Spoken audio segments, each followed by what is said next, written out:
tag. Ugh, I'm a coward. Hi. Hi. Great Ace Attorney The Chronicles. Great Ace Attorney Chronicles. Yep. Twisted Carmen's Last Battle, Investigation Part 2. Do you like how I said 2 though? Because we're doing the second one. 2! 2. 2nd November. I hate how it just says 2nd November. It's the 2nd of November.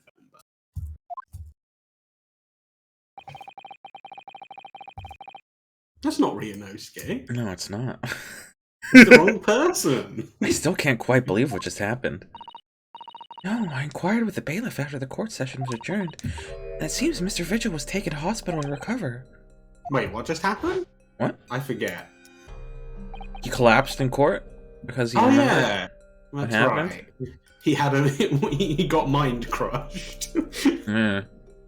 10 years ago now, Mr. Vigil attempted to commit suicide by jumping out of the window of the prison governor's office. Ever since then, he's completely blocked the memory of those events from his mind. Nobody knew his secret, not his family, not even the man himself, but I forced it out into the open. Was it wrong of me to do that? Did I overstep the mark, I wonder? Nah. Truth above all else! Bruno! Oh my god, I need to practice that. That was different. It was different, huh? Oh my god, I haven't done Iris's voice in a while. You want to try it? No, not particularly. Why not? Fine, I will try the next line and the next line only. Oh, Iris. No, it's okay. No, I want to do it now. But before I say this, you need to be aware that the headspace I need to get into to try and do this voice is mocking you. So this, I'm attempting to mock you. Okay. Okay? Alright. My microphone is too close to me. I was aware. Anyway, I brewed a fresh pot of soothing tea for you. Is that how I sound? No, not really. I Oh, was thank trying you. to sound like how you sound, but I didn't succeed. You and Susie have had an exhausting day so far, haven't you? Oh. Thank you, Iris. How thoughtful of you. Do you happen to know where Mr. Sholmes is? When we came out of the courtroom back into the defendant's antechamber, he'd disappeared. Oh, no, I don't know. He just suddenly sprang to his feet and left. All he said was, I must leave. I wonder if he's pursuing the mystery of Inspector Gregson's death. Maybe he's at the Waxwork Museum. Maybe. Well, you know what Hurley's always saying, don't you? There are mysteries in this world that should perhaps never be solved. I've never once heard him say that. Where the construction of a solution comes only at the expense of the destruction of something else. What does that mean? He knows very well that when you open someone else's old wounds, you often open your own, too. You just can't take his own advice and leave well alone. Solving mysteries is too important to him. That's so true. But that's what I like about Hurley, after all. Suppose that's a lot of a great detective in some ways. So then, let's have tea, and then I'll give you a hand. Oh, do you have time, Iris? Yes, I finished this month's manuscript at last, with barely a day to spare before the deadline. Oh, I'm so looking forward to it. A brand new story to read in the adventures of Sherlock Sholmes, not Sherlock Holmes. Oh, hey, you know what? This is good news for Iris, actually. It's one less person she needs to pay. Hey! I forget. Did we see Iris's reaction to Gregson being dead? Oh, I think she had like a token line about how horrible it was, I see. but maybe not. I always hide Hurley's violin in the days before I have a deadline. You do? Poor Mr. Sholmes. Sure, that's very wise, Iris. How sensible of you. Now then, my dear fellows, let's make a plan of action before we continue our investigation. Please don't join us. I don't want to talk as you right now. Oh, God. Oh dear. Ugh. Let's just go. I think maybe you probably need to talk to her. Maybe.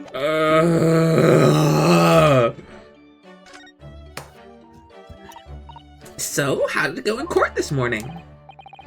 Well, we still don't know the truth about what really happened, but one thing's increasingly clear. Lord Van Zieks definitely didn't do it. Oh, goody. Yes, that's right. He managed The to faster uncover you his- talk as these people, the sooner it will be before you have to do another line of hers. So just talk really slowly, and then you just space it out. We managed to uncover several new facts as well. That was Oh. a joke, don't actually. Oh, really? And there was another development too. Kazuma. Yes, it's quite clear now. Kazuma-sama is not himself. The way he's acting, it's almost as if he's possessed by the ghost of Genshin Asogi. Oh. I know. I mean, at the end of the proceedings earlier, he was like a bloodhound the way he was chasing down Mr. Vigil's forgotten past. He's not normally so mercilessly persistent. I just realized the couch is shaped like a violin. Is it? Like I mean, I half, guess- half a violin? I guess, yeah, actually. I mean, that's not like an uncommon shape for a chaise lounge, I wouldn't say, but it is a bit curvier than it normally would be, so that might be on purpose. But the chair is quite curvy as well, so I don't know. But The a chaise chair- lounge would tend to sort of dip on the other end. The chair is just the bottom of a violin. Maybe. What's going on in his head, I wonder? I really need to sit down with Kazuma and try to understand what he's going through.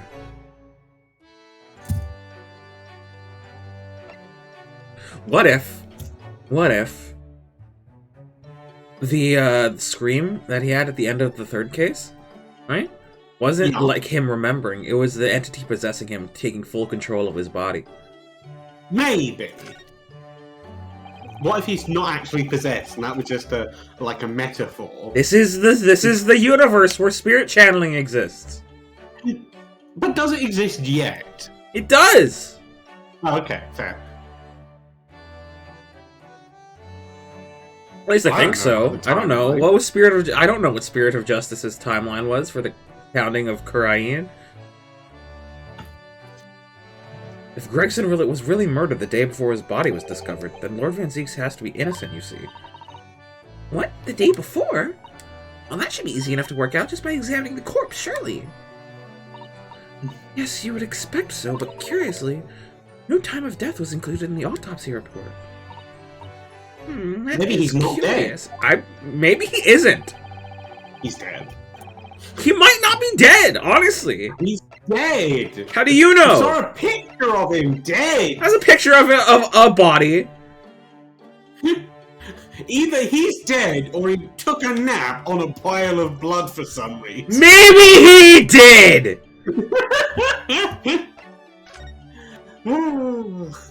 Well, I mean, we're gonna meet Maria Gori, I bet, right?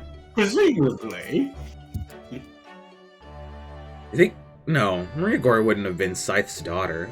Like, Scythe's daughter had a model in every... Like, when are we gonna meet her again? Because she's gotta be important at some point. Yeah, I mean, presumably if she was Scythe's daughter, her name would be Scythe. Yeah.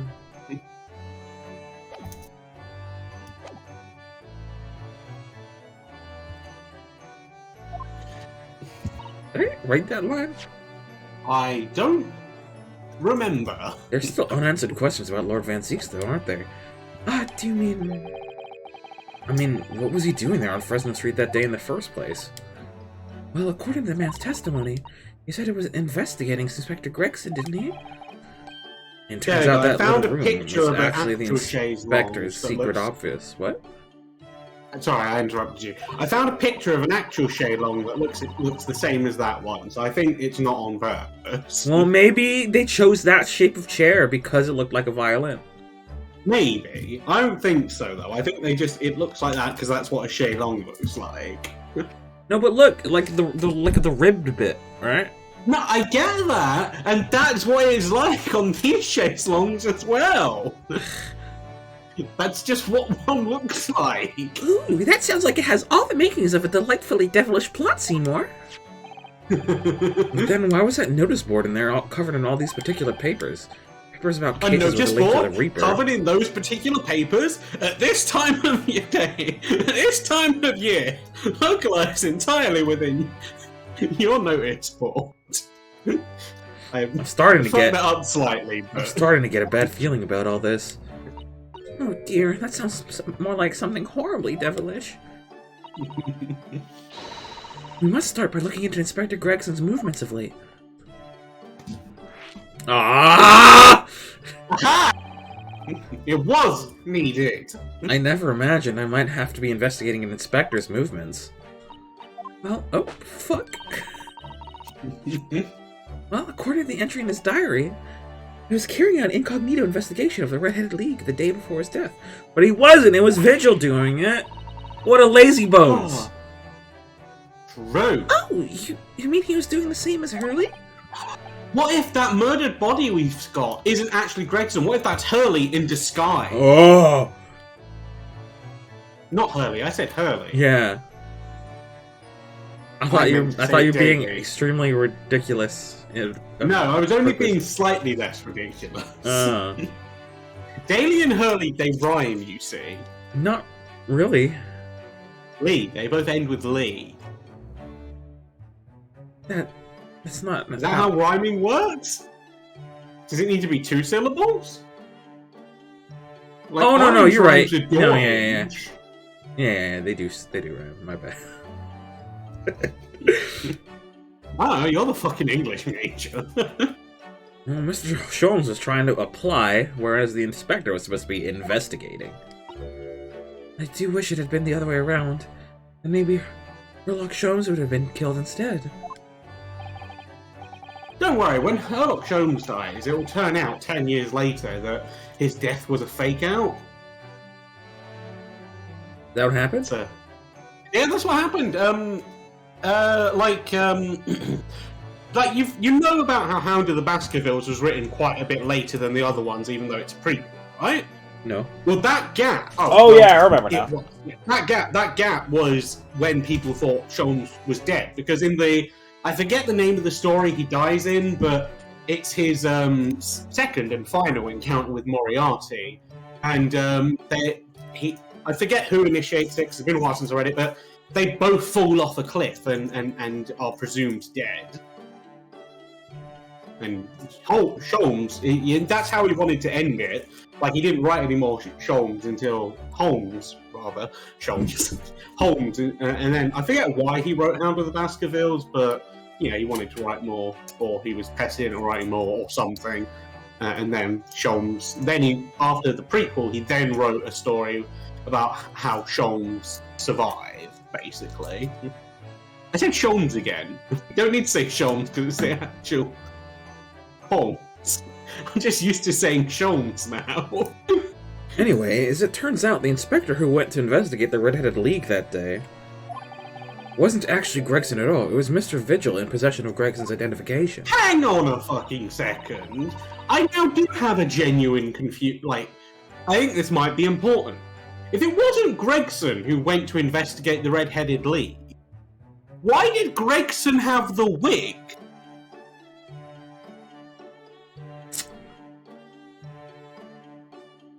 He had a spare. Maybe. You know what that sounds like to me? Establishing an alibi. Oh my, yes, you're absolutely right, Iris. But why would Gregson need an alibi? 'Cause he's the Reaper! Maybe. It would appear that the inspector had something to do that he wished to keep secret. I don't Other believe it. people. I always thought he was just a harmless lover of fish and chips. But perhaps they were seasoned with something a little more potent than salt and vinegar. I think perhaps we should try and move away from food analogies. Well, anyway, if Lord Ramsay I felt the get need to it. investigate Gregson, I get it. The fish and chips were laced with, like, a very, very, very weak poison that he would continually eat to build up a resistance to it. And then he could use strong poisons to murder people in secret. And it wouldn't matter that he came into exposure with it, because he had already built up a tolerance to the poison. he built up immunity to iocane powder. Yeah. I don't know if that's how that actually works, but it was in the movie, so it must be real.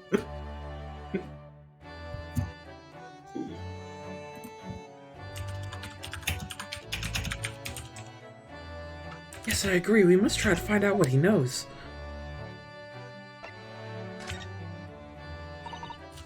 Vigil, you say? Isn't that the name of the lady who came to visit Hurley yesterday? That's right, to ask Mr. Sholmes if he would help her to find her missing husband. Well, Mr. Sholmes completely passed the buck to us. Actually, didn't you say that Mr. Vigil had been taken to hospital? You know which one? This is probably the same one that they are, so they... Oh, yeah, St. Sinners. I'm starting to wonder if all the other hospitals in London have closed down. But that's amazing, Runo! You found the lady's husband already! Well, I suppose I have, by accident. And 10 years ago, when Mr. Vigil was the chief warder at the prison, he was responsible for overseeing the professor's incarceration. No! No! Huh. Yeah? So I looked it up. Apparently, it's called building up immunity to poison is called Mithridatism, after a legend about one of the King Mithridates, who, after his father was poisoned, would take a daily routine of taking poisons to become immune to them. And it can happen with some complex biological poisons, like snake or scorpion venom, because you build up antibodies that can literally break down the organic poison. I But see. biological poisons, rather. Organic is a nebulous word that can also mean just organic chemistry. But non-biological poisons like arsenic, cyanide, you can't do that with. You'll just die. I see. Hello, Business They're too- Goose. Oh, hi, Business Goose. Honk, honk. Yonk, yonk. So when the convict escaped, he was held responsible and immediately dismissed. Sometimes I really don't want to grow up. There's more. For 10 years after that, when he was ostensibly working as a peddler, he also had another secret job. He was paid by Gregson to be his stand-in, to impersonate the inspector. Impersonate Gregsy? But why? I have absolutely no idea. Ginny was right. I'm starting to think all adults are up to no good now. Including you, Runo. I haven't paid anyone to impersonate me. It means he has ties to the professor and to Inspector Gregson, though. Oh, you know I what? do think we ought to pay a visit to Mr. Vigil, don't you? He hasn't paid anyone to impersonate him, but he has had someone impersonate a member of his family without his knowledge or consent, but it did happen, so maybe we shouldn't trust Ryunosuke. What? Are you talking about, like, hundred years later? No? Do you remember? That's what she did. At the start Oh, of this game. yeah. Right. Pretended to be his cousin. Yeah, I remember now.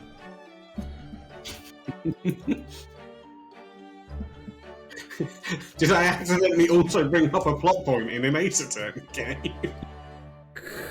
Kind of. Someone impersonates Phoenix. Huh, good to know.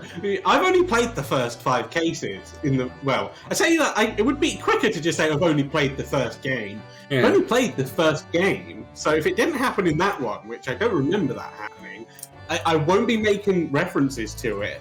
I have very little knowledge of them outside of Back that. to Saint Sinners, then.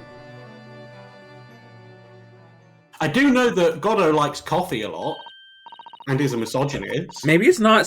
Maybe it's not Saint Sinners. Maybe it's Street Sinners. Maybe. Maybe Street Sinners Tough. on the street. You're street tough, you see. Mm-hmm. Well, I think it's clear what we need to do, isn't it? Let's investigate, my dear fellows. Oh, Iris, you're even more something than usual. Enthusiastic. Enthusiastic. That makes sense. That's probably the word I should have inferred would go there. Well, I didn't infer that, I saw it with my eyes. Yeah, but it seems like really obvious. It doesn't seem... It could be a lot of things. Could have been vigorous, it could have been excited. If anyone has anything to hide, my special Wilson shooting iron will soon set them straight. Oh yeah, her name's not Watson anymore. I forgot. Yeah. That water pistol? It's not a water pistol, silly. Here, I'll show you. And then she fucking blows his brains out. And then we play the rest of the game as Iris, and it's now a first-person shooter. He's like, who killed Grigsy? I'm getting my motherfucking revenge! It's stuffed full of a piping hot extra special blend of mine. And I'm quite sure it would be very effective. I better be careful not to hide anything. Well, it feels a little strange that Mr. Scholl is nowhere to be seen, but still. Let's go and see what we can find out. Yes! Okay. Bit excessive IMO, but... Perhaps we should leave Mr. Vigil in peace for a little while. He's only just been admitted. We got no time for that!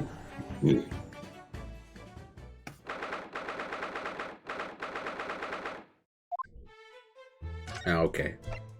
Oh.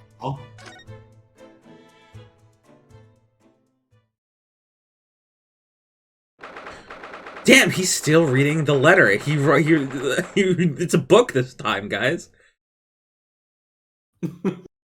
Hairbrain wrote an entire book as a letter. Isn't that crazy? Maybe Hairbrain wrote a book about his experience with the trial and the Grand Fair and everything, and he's like, it's an advanced copy. He wants to get notes. Lord Van Zieks is reading. Look. Doesn't seem like he wants visitors, does he? Probably because he doesn't want visitors. Hey, look at the Iris and Sholmes things on Iris's bag. Oh yeah. That's But he cute. must have noticed that we're here, surely.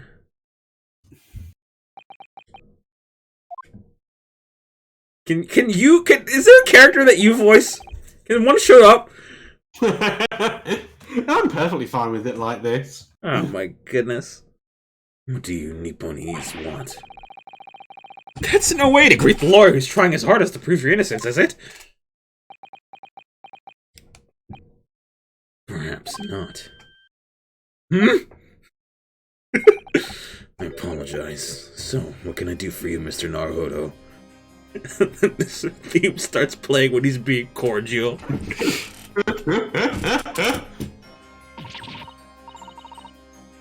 Lord Van Zieks, speaking earnestly. Oh, the fog will lift over London for the first time in months tomorrow.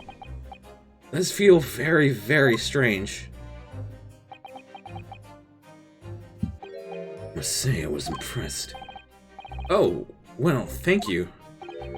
Not by you, by your fellow Nipponese. Your prosecutor friend. Oh, I see, yes. Sardonic, don't you think? For a man such as me, so loathing of the Nipponese, to be entirely at the mercy of the two of you. I suppose it's retribution for having played the part of the Reaper all these years. Played the part? No, come on, I want to have his theme play the entire time. Oh, hello. Hello, Seraph. How's it going? Welcome. Thank you for the follow.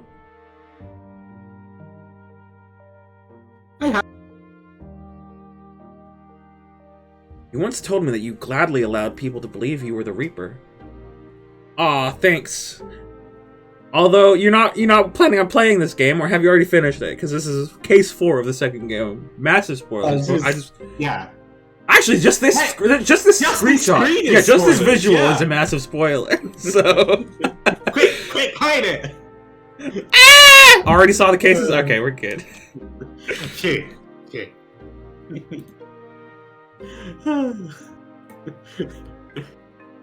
You once told me that you gladly allowed people to believe you were the Reaper because it helped reduce the amount of serious crime that took place in London. Keeping quiet and playing the part benefits the cause. I myself am committed to pursuing. And why would I choose to say anything? The henchman of a criminal killed by the Reaper attacked you only the other day. That was just the most recent of many attempts on your life, wasn't it? Someone is clearly profiting from your silence all about this. Someone is using you. Believe me, ever since the Reaper first appeared, I've been doing my utmost to expose him. Rather, expose the organization. Oh my god, Gregson was the Reaper. That's why he was investigating Gregson. Leon, are you there? Yeah, I'm Are here. you shocked into silence by my amazing deduction that keeps coming up?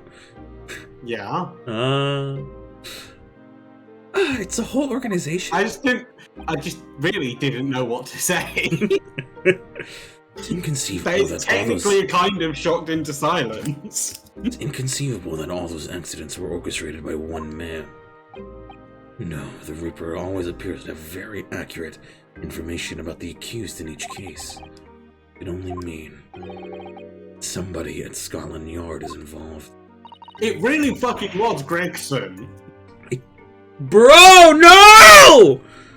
You couldn't just stop. If you're a fish and chip, you couldn't stop at fish and chips. You had to kill people. Maybe his never-ending fish and chips cone is powered by human souls. Maybe. Someone, you can't mean.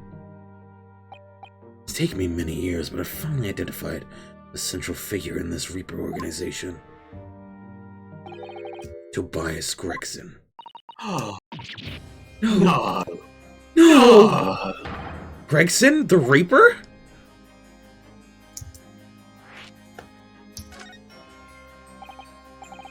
So, the reason you're investigating Inspector Gregson is because you intended to expose him as the Reaper?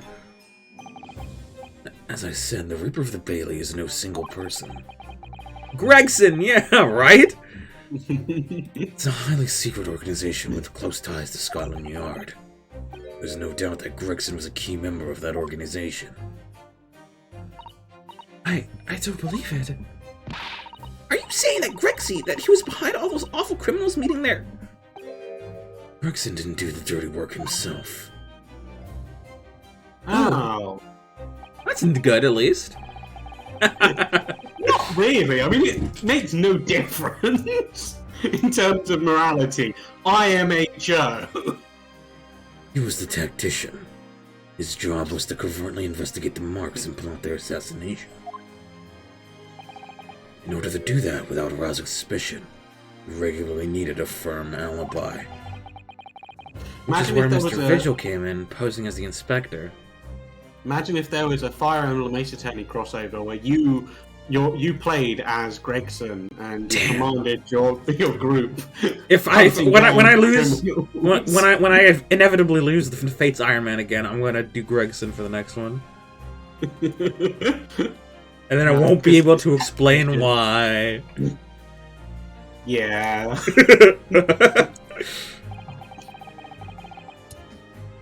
Vigil knows nothing of the Reaper. Hey, to be fair, technically speaking, right? No, you know, you've played it up to this point on the channel, right? If other people chose not to watch, it's their fault for getting spoiled. You know, no, it's not. The series. Maybe they want no. That's not how it works at all. Works. This is at this level. I kid, of course. But the room he rents on Fresno Street was almost certainly the headquarters of the operation. Gregson would have met the assassin there for briefings. So Cosmo was actually right that it was the Reaper's hideout. Nice. Oh, that's okay, Sarah. Thanks for popping in. No worries. Oh, Last thing, exciting. oh, thank you so much. Appreciate it.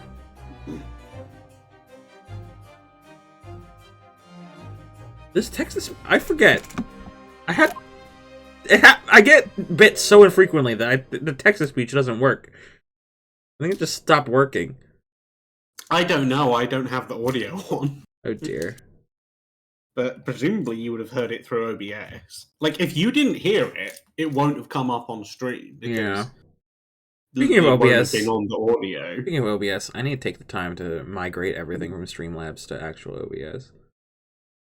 You really do. It's so much like better than Yeah. Streamlabs Less- OBS. Less scummy, huh?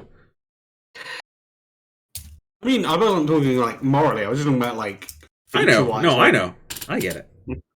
I had one look at Streamlabs OBS and was like, I already know how regular OBS works, and I have all my stuff on there already from when I was making videos. Fuck off, Streamlabs OBS. I'm using regular OBS. And that makes me better than you. Oh. I don't know why I said that. I do. I said it because I thought it would be funny. And it was. Actually, I do have a name. I mean, of course he has a name. His name What? is Baroque Van Zee. Yeah.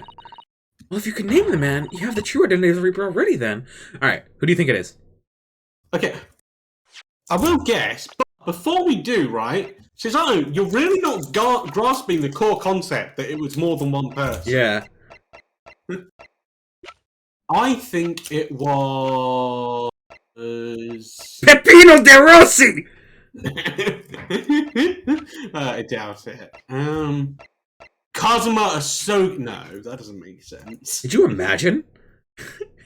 Yeah. He was just making like quick little jots over across the ocean every time the Reaper lost a case.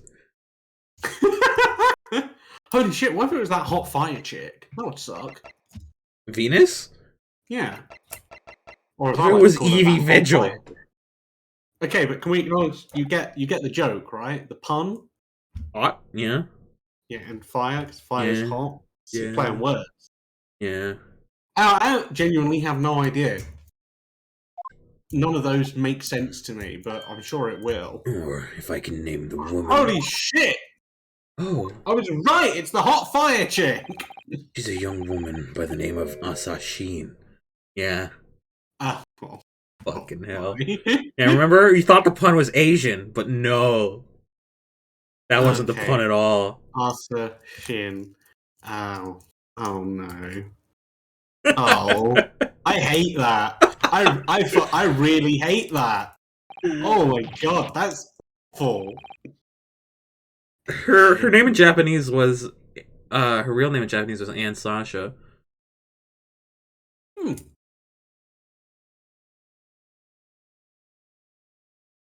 I like that they made it Aishin though, because that works on two levels. Yeah. I like to think that was deliberate. I don't know. Wait, what? Shin?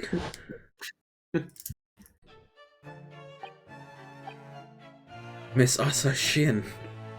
Fucking hell, I hate that. The true name of a terrifying killer I know only too well. And...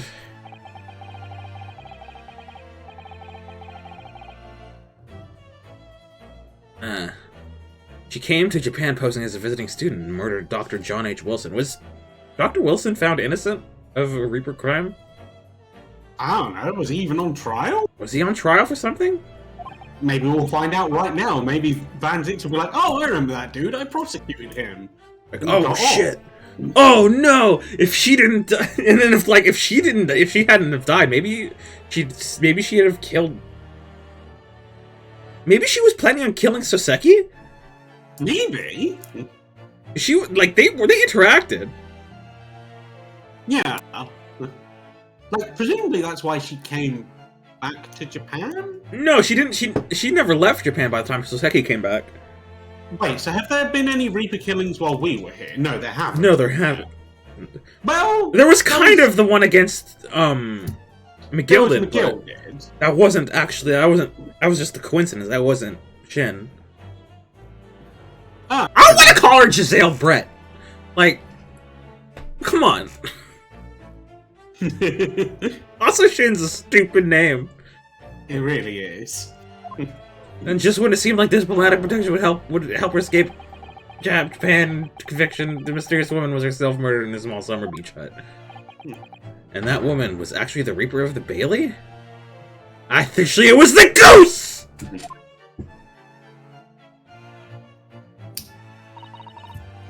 Mr. Naruhodo, this perhaps isn't the place to discuss. No, of course not. We can't mention it here. We have to keep Iris in ignorance of her Oh, father's yeah. death. Keep her waiting for a father that will never come. Yeah, that's honestly like really fucked up. The fact that she killed Dr. John H. Wilson.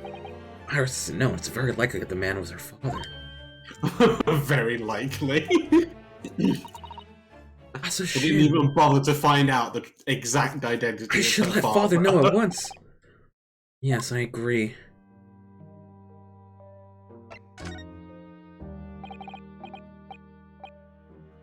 Kazuma, isn't it?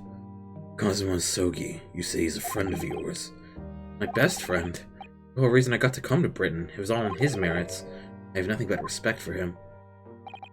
Yes, I understand that only the very best students are selected. Oh, I ran out of breath. Oh dear. Very best students are selected for such opportunities. I had a fine demonstration of how sharp he is in the proceedings earlier today. He missed nothing. In fact, his flawless performance very much reminded me of his father. Genshin Asogi, Professor. It's true that the aristocracy at the time was at the root of numerous grave societal problems. They were abusing their power, playing with the common man as pawns in politics, in economics, in war. In many ways, Asogi was carrying out a canker from society, or carving out a canker from society we British couldn't deal with ourselves. I see. That's precisely why it makes no sense. Clint Van Zieks was a noble and upstanding man. He wasn't corrupt. Why did that damn Nipponese have to go and take my brother's life? In spite of having once saved mine. Oh, He saved your life? How did that happen?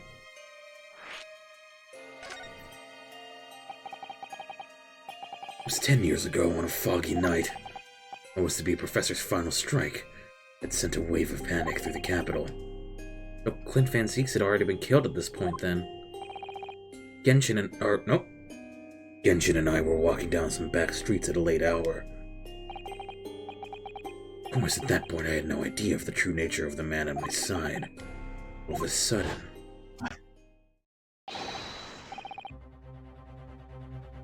don't make a peep! You're coming with us! Thank you. I'm just going to shoot their thug like Londoners. Probably. He's got karma! Well, yeah. Why wouldn't he? Huh. We were surrounded. All of our assailants were armed with pistols, their faces obscured by scarves. Clint was not only from noble heritage, but he was a brilliant prosecutor as well. The scum of London hated the sight of him. They had no sympathy for his younger brother, either. I'd been targeted several times before already. Yeah, it's Van Zieks, alright! We've got him! I obscured my face with a scarf.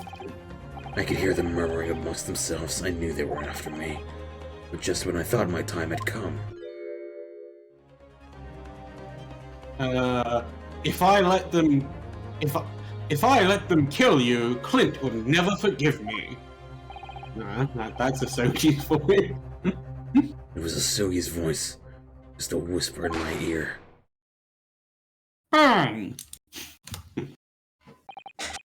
After that, I don't remember exactly what happened. Next thing I knew, there was silence all around. Genshin lay on the cobbled street. Blood was seeping from his left hand. He'd shielded me.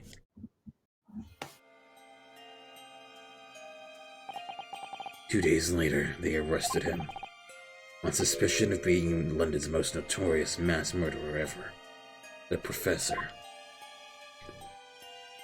I still think that would have gone to Jack the Ripper, but I guess Jack the Ripper killed poor people, so it's less notorious. Yeah. But he definitely had more kills than than the Reaper. Maybe notorious convicted killer. Maybe.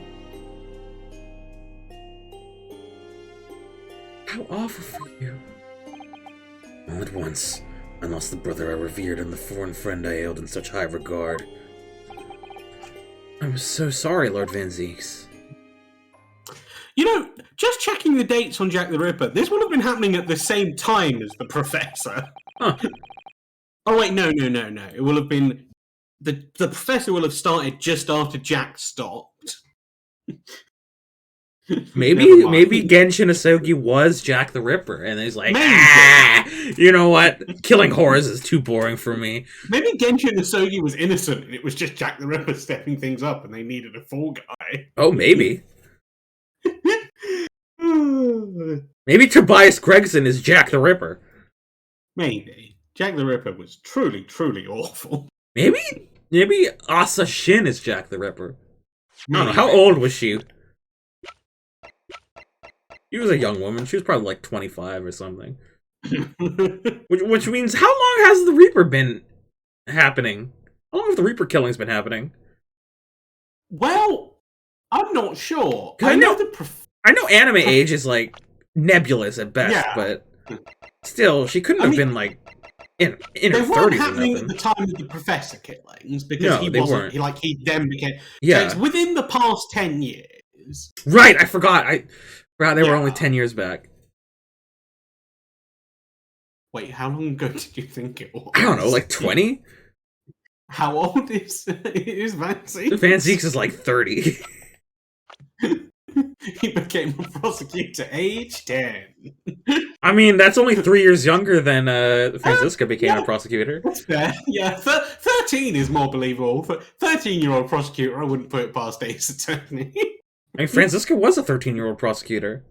Well, yeah, exactly. Yeah. That's the end of my miserable tale. Never thought I'd recount it to anyone. Well, thank you for confiding in me.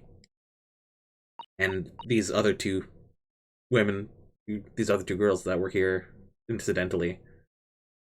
I don't think Iris needed to hear that, but I guess Susato helps. Yeah, but to be fair, what Iris did need to hear, she's just never going to hear because we Yeah. can't. The Professor, the Reaper, and Inspector Gregson. I wonder just how intimately related they all are. I still can't quite believe that Gregson was essentially the Reaper, giving assassination orders to Giselle Brett. Mr. Naruhodo, let's go and inform my father. I'm sure our government would want to hear about this new information. Oh, that means I get to meet your daddy, Susie! Hooray! Oh, you could have Yes, met all right. mine. Oh, don't Let's worry, Iris, we did. Sorry, head back to the Great Waterloo Hotel, then. Her father was murdered and we're just not telling her. Bye, Van Zieks! Oh, what if Susato's dad accidentally lets it slip? Because he assumed she know. Uh-oh. I was so sorry to hear about your father, Iris. My father! What was that? Was my impersonation of Iris going, wah! Like, as in what? No, not like wah. Yeah.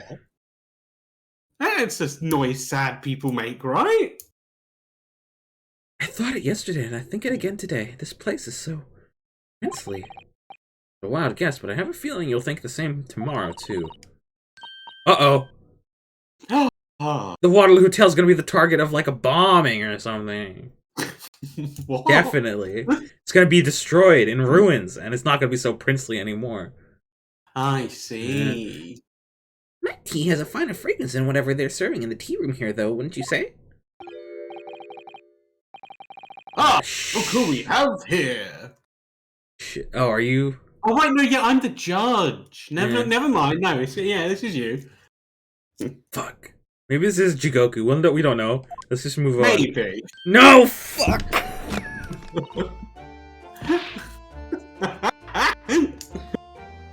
I still don't know what voice to give this guy. I don't know how to. I don't know, dude.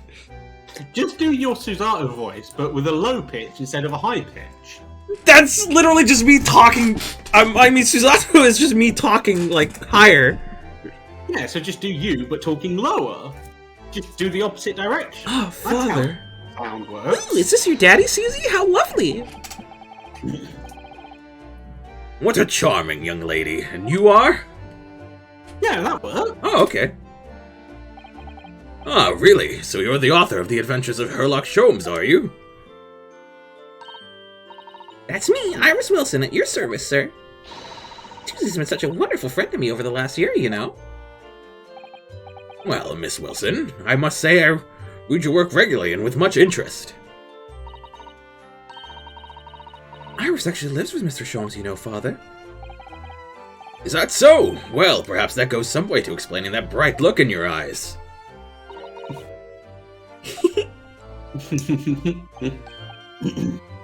You wouldn't be smiling so airily if you knew just how bright she is, believe me. What? Doesn't make sense.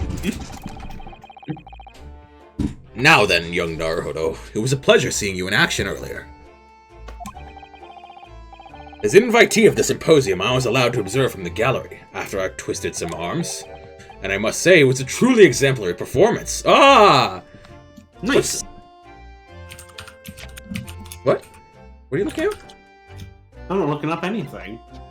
I I'm forgot. Okay. typing. It wasn't a Susato takedown, it was a Eugen takedown. That's how he got in. I had to check his first name. Did you just call it the Mikotoba takedown? Oh, well, thank you very much. Well, I'm fairly sure you admitted by Cosmo on the end there. No, please don't misunderstand. It was you who impressed me. Really? You didn't miss a step against Asogi, and we all know how capable he is. So, it was Asogi. That impressed you. I mean, it can be both. Really, to have matured into such a fine defense lawyer in less than a year is quite extraordinary. It's very kind of you to say so. Really nice to hear. What I saw in court today confirmed what I'd been hoping for. The favor I mentioned yesterday, Naruhodo, I trust you haven't forgotten. Oh, no, you did mention something, didn't you? First, we have something to report, Father. Of course. Shall we take tea while we discuss matters further? I wonder where Judge Jigoku has got to. I wonder too. But it means I don't have to say anything. Fuck! I'm sure one of my characters will have to show up eventually. One of them? Father, do you know about the so-called Reaper of the Bailey? You know, this is like the opposite of how it normally is. Normally you carry most of the voices, but now it's just me. Yeah, it's a nice change of pace. Yeah. Father, do you know about the so-called Reaper of the Bailey? I've heard Now, rumors. I can look at Twitter during the stream. Some members of the judiciary explained it all to me yesterday. Of course, when I was a visiting student here in London, the Reaper was yet to emerge. Right, he didn't appear until after that case when visiting students had already returned home. Lord Van Zieks was in the dock today. Now is Barak, the younger brother of Clint Van Zieks, I believe. That's right, and he's known throughout London as the Reaper, as you've heard, but the truth is, it wasn't him behind all those mysterious deaths. It was somebody else. I see. So what you're saying is there's been a professional killer at work here. Exactly. Someone by the name of Asa Shin, in fact. I beg your pardon? Did you say Asa Shin? That's the dumbest name I've ever heard! You mean that Giselle Brett woman who was responsible for killing my great friend? Oh, fucking hell.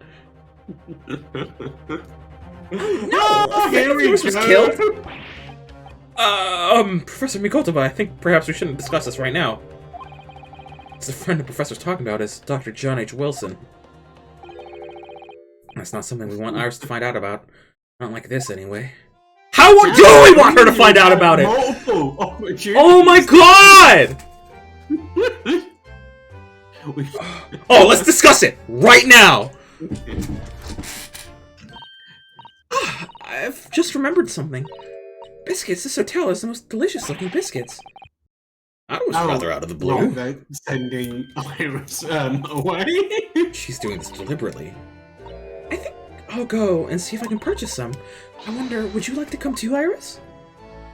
No, it's okay. I'll stay here. I'm really interested in into investigating this case. Yeah. Oh, yes. Just try and leave me behind. So that young girl is called Iris Wilson, is she? Yes, that's right. And she's the author of all those adventure stories starring the great Detective Sholmes. But the name of the credited author isn't Iris, is it? It's Dr. John H. Wilson. Yes, I know. It's the name of her father, you see. I refuse to believe that Mikotoba isn't intelligent enough to have made this connection already. Like, Her I'm not father. saying just throughout, like, all time. I'm saying, like, during this conversation, anyone who would have said, oh, this is Iris, she writes the Sholmes novels, actually. My friend John, he almost certainly would have told him that he has a daughter called Iris. So I just don't, I'll buy it. Maybe Maybe not. Dr. Wilson didn't know. Maybe. You know, I always Both forget. have terrible fathers, and that's why they're friends. I keep Yeah. forgetting. I keep forgetting that Iris is also Dr. Wilson. Oh yeah. But why? That's like her MD has not come up ever. It's literally irrelevant to her character that she's a doctor. She's smart. She is smart. You don't need to give her an MD at 10. Yes, she's a doctor at 10. Fanseeks could have been a prosecutor at 10. Exactly. You're right.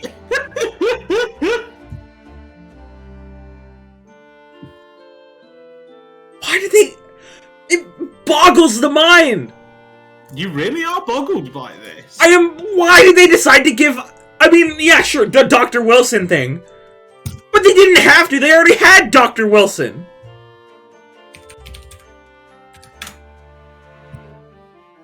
Is her degree in medicine ever going to come up? Because she doesn't even do anything with medicine. That is true. She's an engineer.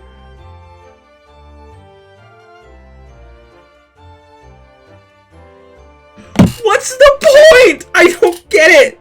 Why did they give her a degree in medicine if they're gonna make her an engineer? Because she's smart. She's so to show that she's not just smart at engineering. She's smart at everything. I think I hate Iris. Just because of this shit, dude. Her degree in medicine is irrelevant. It's completely irrelevant. Yeah. I mean, maybe Also- maybe she just stole.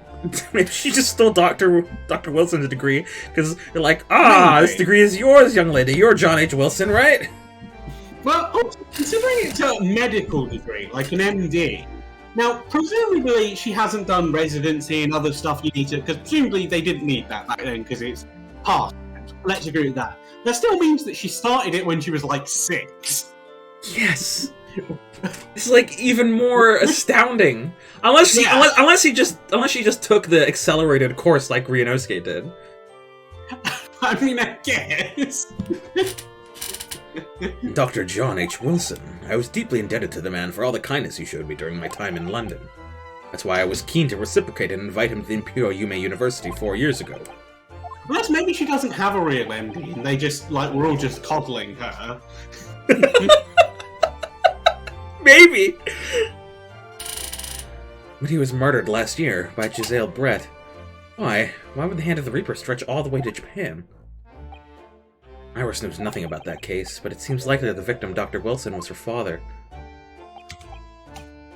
Well, I can't say that we ever spoke about his family, so I don't know if he had a daughter or not. I think I could say with some certainty that he was never the great detective's partner. So, it could have been another Dr. Wilson, do you think? Well, John and Wilson are both common names, after all. Still, it's probably best not to mention this to the young lady until we can be sure. That's what we thought, yes. We're back with cinnamon biscuits! You say something about John H. Wilson? Ooh, they smell delicious, Iris. I think cinnamon will go very well with the tea they serve here, don't you, Susie? Yes, I'm sure you're right, Iris. Maybe just no characters you voice will show up. We'll talk to Vigil eventually, it's fine. Yeah. I haven't seen Judge Jigoku for a while, have you? There you I mean, go. I'm fairly certain Sholmes will have to show up. Oh, okay, there we go. Guilty! That guilty is still ringing in my ears. No, now that you mention it, I haven't seen him since this morning either. I suppose since the symposium's opening was postponed, he'll have gone to explore at the Great Exhibition. That reminds me of something you mentioned yesterday. About Judge Jigoku having once been in the dock himself? Ah, yes, it was all tied up with that accursed trial. The closed trial of Kazuma's father. Seishiro was trying to mitigate Genshin's guilt, so he took to the stand to testify. He got a little carried away, and, actually managed to break the witness stand. Oh my. Oh dear. He also said some contemptuous words about the British Empire, for which he was charged. Oh dear, although it's worryingly easy to imagine him doing that. Well, it was alright in the end. He was acquitted and we returned home to Japan together, except for Genshin Asogi, who was executed. Thank goodness. Ah, yes, talking of Seishiro. I have a copy of the photograph we all took together here yesterday, please. Huh. I wonder how this is going Oh, to what a become lovely important. picture. It certainly seems to shout. We've arrived in Britain. That's not the outfits we were wearing. No, it's None of us had any idea what was coming when we took that, did we? No, that's so true. Alright. Let's take a look. What's odd about this picture that's gonna make this relevant evidence?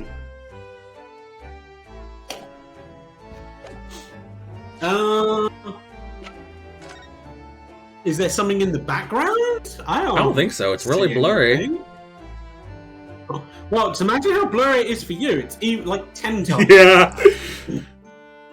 Anything up with the suitcases? Not really. I mean, there's gotta be something, like, with the... I feel like it would have to be on Jigoku if it is. Presumably? I don't see anything. I guess it will become relevant later.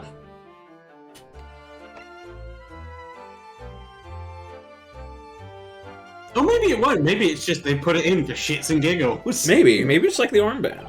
I don't think besides the armband / badge, right? I don't think there's been...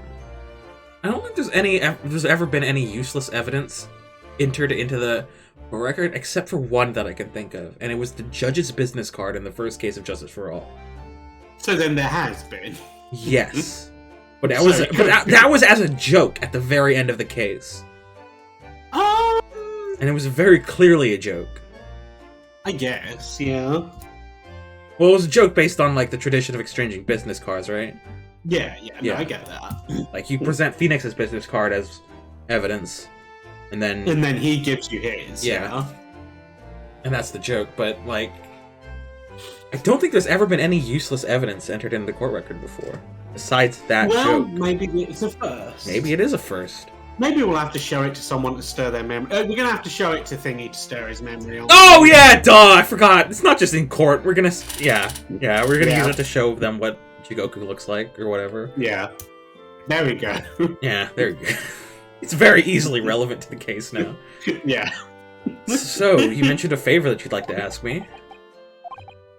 Well, this fateful trial that you're fighting, one way or another, it will be over before long. What it is, I'd like you to accompany me back to Japan. Oh, You want me to do... What? Father, what's the meaning of this? I've it means I decided... want him to come back to Japan. I've decided to adopt him as my own child and disown you. Now, Susato, you should understand. You've seen how our courts work firsthand. Japan's judicial system is in its infancy, especially when it comes to defense. Oh, you mean... The Supreme Court of Judicature is in desperate need of a good defense lawyer. As soon as A possible. sort of ace attorney. Really, if you quite will. urgently, in fact. But I've not even been in London a year yet. I've read all of Susato's reports. I'm well aware of your extraordinary talents. And having seen you in action with my own eyes earlier today, there's no question. You, Naruhodo, are precisely the man our country needs. So, you'd be leaving then, Runo? But then, what am I supposed to do, Father? You came here to serve as Asogi's judicial assistant. Oh, yes, she's supposed to be Kazuma's assistant.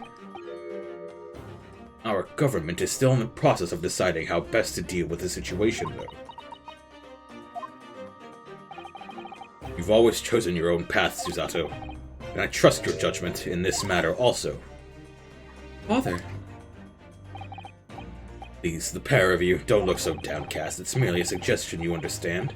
A hope, if I'm honest, but I won't force you.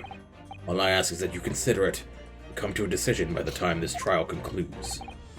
I feel Yes, like this all trial's right. going to conclude, and then we're going to have to. Well, it's not going to conclude because it's an investigation phase. But like, there's going to be one last case we need to do, which will be, to do with the Reaper, and then we'll do that, and then we'll go home to Japan triumphant and fix the court system. But no juries because those are just silly. Don't leave, will you, Runo?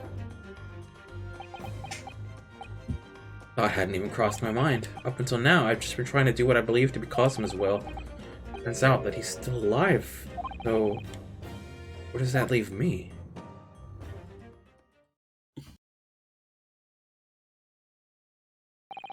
Well, if you'll excuse me now, I need a telegram. Why is this song starting again? I need to telegram government ministers and the Japanese police with this information about Asashin. Of course, Father, thank you. I look forward to next month's installment, Miss Wilson. Oh, good, and please do come to Baker Street sometime, won't you? We'd love to entertain you. I would be delighted. Best of luck for tomorrow, Naruhodo, and give my suggestion your full consideration, won't you? Yes, I will. Going back home.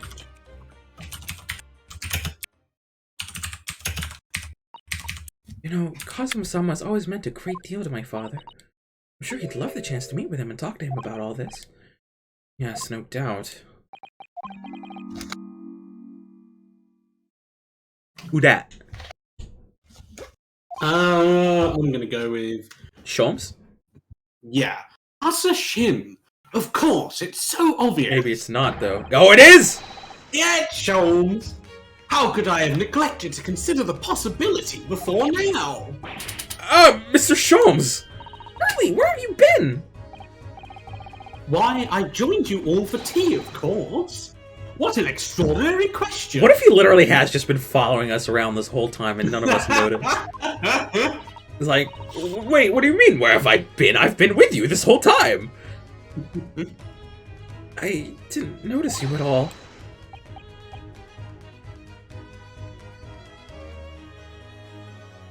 No matter. Anyway, to more pressing concerns. Mr. Naruhodo, Oh, yes?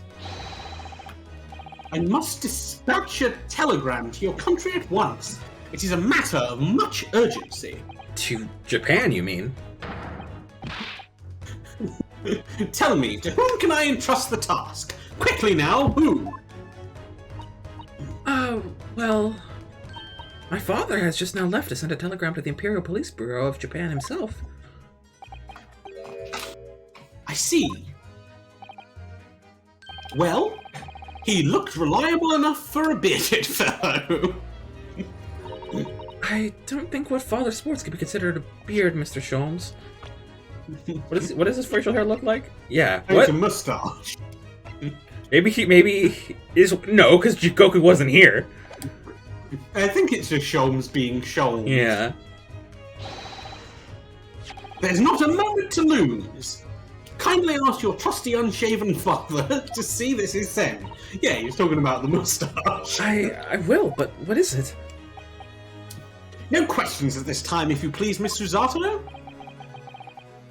All we can do is pray that for once, my deduction is awry. Doesn't that imply that your deductions are normally correct, Mr. Sholmes, which isn't really... Now then!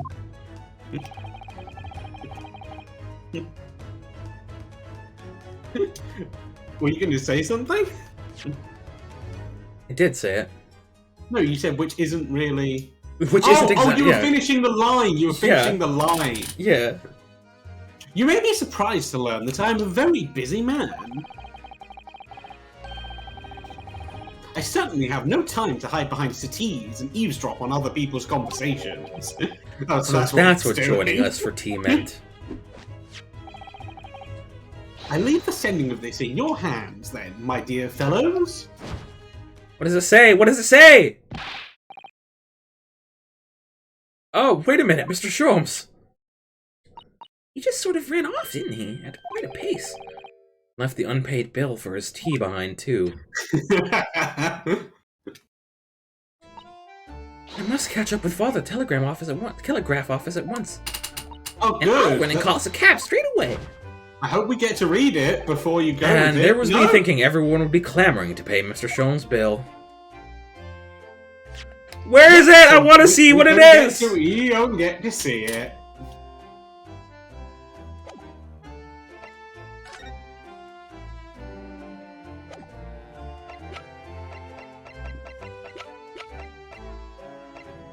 I miss Gregson. I don't. Oh. One less character to voice, you see. In some ways, this place seems to rather suit Lord Van Seeks. Yo, how is she saying this stuff to us? She's gone. She ran off to get a telegram delivered. Did. What? She's come back. This is the ward where Mr. Vigil was brought, apparently. To be frank, I'm a little worried about seeing him again. I can't remember what voice I did for him. I mean, do you remember what voice you gave Gossip? Do that, but without the flapping of the lips. I mean, the voice I gave Gossip was just my voice, but with my lips going like, oh, the lawyer. Hello again. Are you feeling better now, Mr. Vigil? Yes, thank you. Somewhat better. I'm so sorry to have caused you to... I mean, it was because of me. I didn't expose your secret and force you to remember things you'd obviously tried to forget.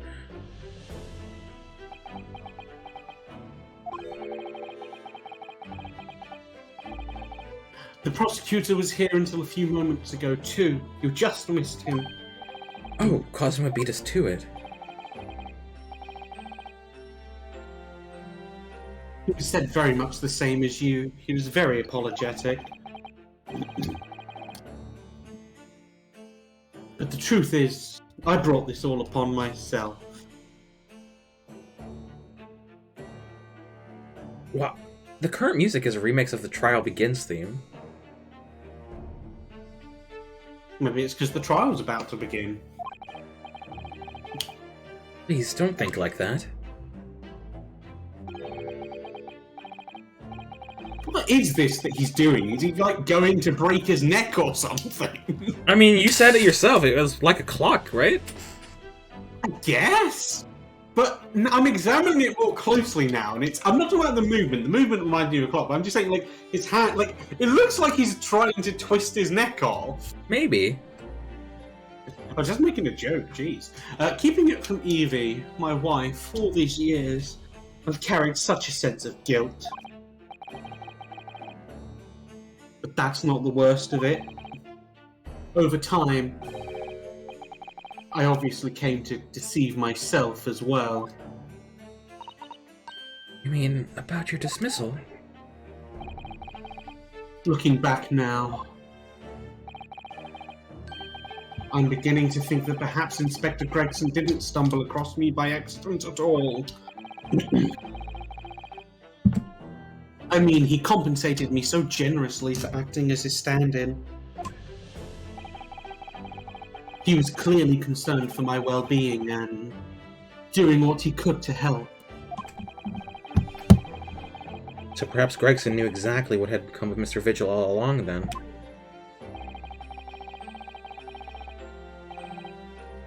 I'm sure this is just desserts for 10... Oh, that's... I thought there was, like, a quote mark by the just... That's not... That's the, Yeah. knob of the... Yeah. I'm so confused. For 10 years of lies and deception, but... It wasn't me that helped the professor escape 10 years ago. It wasn't me. Oh, I swear it. I swear it's true. Holy shit, I think, what if the reason we need a picture of Gengoku is because Gengoku's the guy who helped the professor escape? That would make sense. They were friends. Oh, damn! I swear it. I swear it's true. That or it's Makotoba. Which, honestly, I wouldn't put it past either of them, because they were both friends with him. Oh, Mr. Vigil. I'm sure you'd rather not dredge up even more from your past at this time, but if possible, could you tell us exactly what really happened? I don't think he's in the condition to that. He wants to. He needs to get all this off his chest. I need to get all this off my chest. Ah, I see. I just want someone to tell me what I should have done.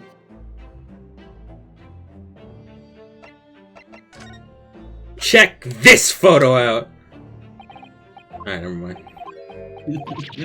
Oh, my head, it's throbbing. What are you leaning on? There's no witness stand here. Oh, he was just acting, it's fine. But I think that makes me think even more that it's meant to be the photo, because his thing, it was just, oh, it's too soon, so it's not letting us show anything yet. We need to get the right dialogue, and then we can show him something. It'll be like a thing where they're like, oh, what should I show him? And then we'll be like, yeah, take that, and then. Okay. See. Oh, Inspector Gregson was obviously engaged in a special operation of some sort. He was investigating something that even Scotland Yard couldn't know about. Details of the Reaper's marks, yes. It was when he had to carry out those investigations. I would take his identification and impersonate him. You pretend to be an inspector and carry out investigations on his behalf. Oh no, never! A common street peddler couldn't possibly carry out a proper police investigation. All I would do is go to the specified location and make a little... Why would you say it like that? Because it was highlighted. Just something to... Impression! No. So everyone there would think a detective called Gregson was here. I won't do that ever again. So, that's what you were doing on the day prior to the incident? Yes, he asked me to make an appearance at the park on Lime Street for the Red-Headed League event. So as usual, I flashed the inspector's identification around and was very vocal about my presence. But then you were taken prisoner by those red-headed fraudsters. Yes. So, you would always make a point of showing Gregson's identification, being generally loud? That's what the inspector asked me to do, yes. Well, that's one way of becoming a legendary detective, I suppose. Not a good one, though. No, you said it wrong. It's a legendary detective! I just said I would never do that again. And then I did it again. Well, as you know, I suffered this bruising around my neck at their hand. But the following day, they kept their word and released me. Without returning the inspector... Oh, that's not me. Without returning the inspector's identification to you, however. We had arranged to meet in the Fresno Street room at 5 that day, so I could report back to the inspector. But at the agreed time, that's when I heard the gunshots.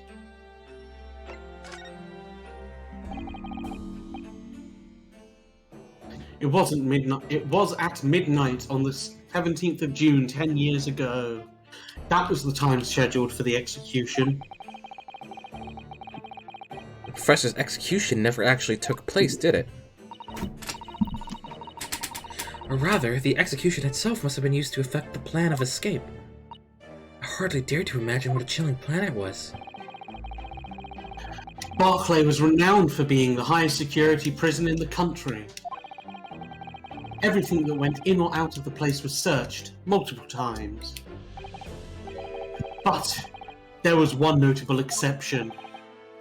Or rather, one notable loophole. Something that was never questioned. Dead bodies, isn't it? Yeah. I have a feeling I know what that loophole was now. The coffins into which the bodies of the executed convicts were placed, correct? Yes. Once the coroner had confirmed the death of a condemned convict, the body was taken in its coffin for immediate burial in Lowgate Cemetery, just behind the prison. A coroner had to be in on it, right? Yeah, isn't that what we established, before? That's why she was being blackmailed to do the thing? That's why it was a disgrace? Yeah. We had a whole trial about this? Yeah. You said that like you were surprised. I thought we knew this. I forgot about Scythe's involvement. Oh. Yeah, well, she was involved, yeah. Yeah, I forgot that's sort of why Scythe had to kill Asmund. Yeah.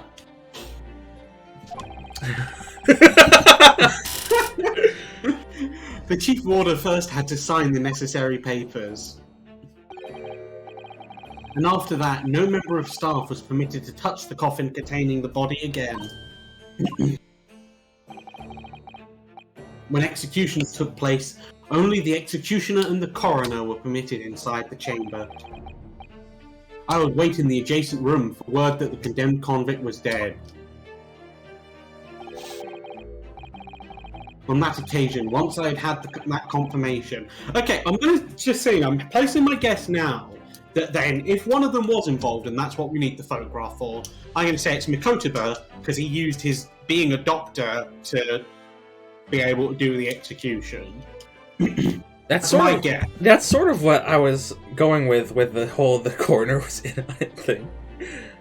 Oh.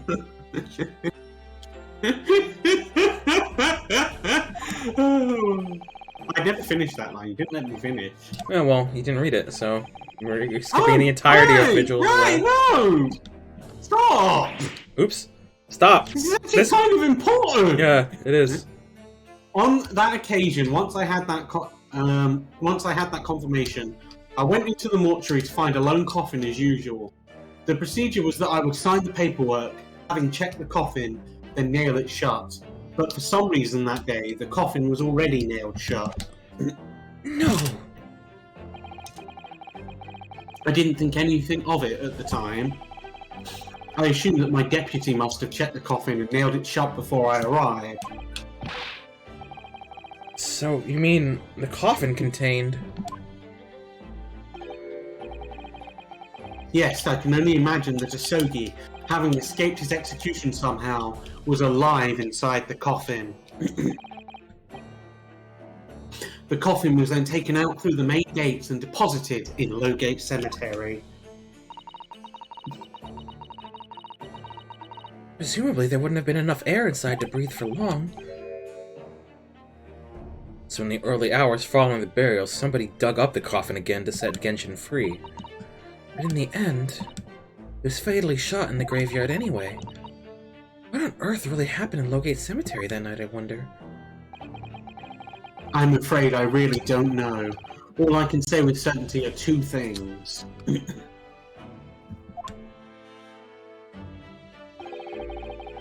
Asogi couldn't possibly have escaped that way without help from somebody working in the prison. And that somebody touched my spaghetti. Oh, and that somebody was not me. Oh my god, it's a touch of my spaghetti joke? Yeah. What other joke could I have made there? You tell me. Maybe not made one at all! Not make a joke? Obviously, you knew the man then? The professor, I mean. Genshin Asogi. Yeah, I remember him well, in fact.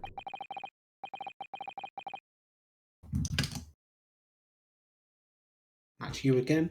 Oh, right, sorry. Would you mind telling us what you know? What if... he thinks Genshin Asogi was someone else? That would be weird. Like, we're gonna show him the picture of Jigoku. He's like, oh, that's him. That's a professor, right? I don't Well, know. having been condemned to death as he was, any contact I had with the man was short, obviously. After that trial, which was carried out behind closed doors, attended only by elite members of the judiciary, they called for his execution to be carried out at the earliest possible opportunity. The outcome of the trial was set from the beginning, wasn't it? It was a time of delicate diplomacy when Britain and Japan were in the process of signing an important treaty. That meant that his potentially destabilizing case had to be dealt with swiftly and discreetly. The man had less than a week in total. As I was the chief warder, I oversaw his short stay in the cells until his final hour.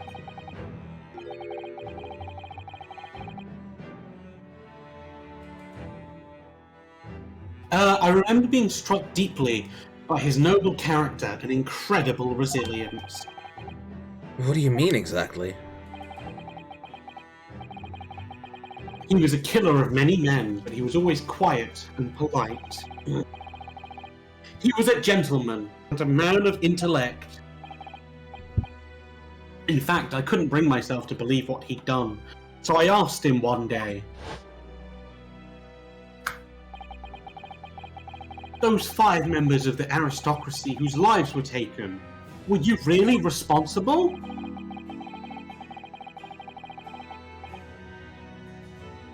"Ah, he only killed one person. He was never the professor at all."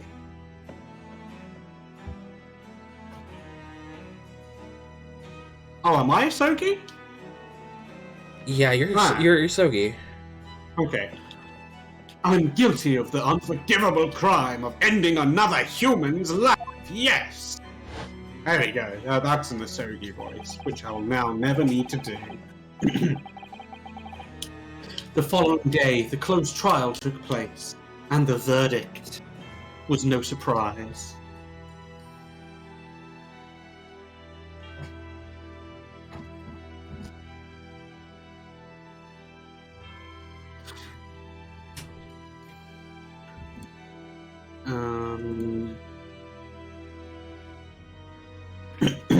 Killed only one. Oh, you're theorizing.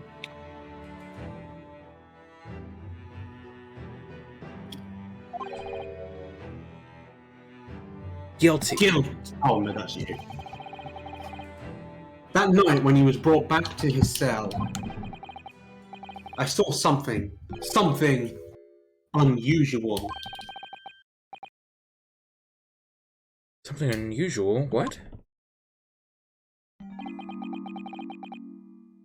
The last will and testament of Genshin Asogi.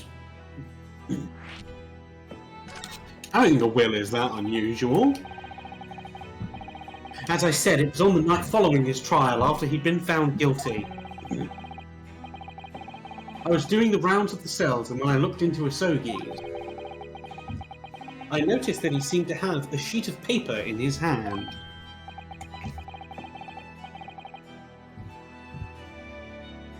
Ah, his last will and testament then, presumably.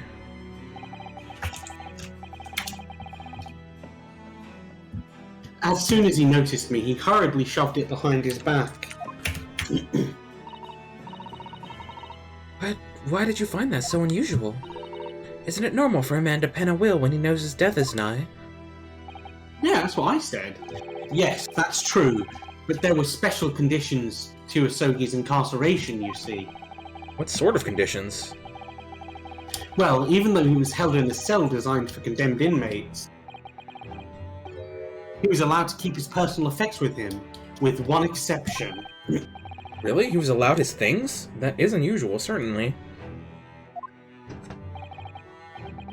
Of course, he'd been convicted of killing 5 members of the aristocracy, but at the same time, he was a guest in our country from the Empire of Japan. The powers that be were determined that his final days shouldn't be needlessly uncomfortable. What was the exception you mentioned to the personal effects he was allowed?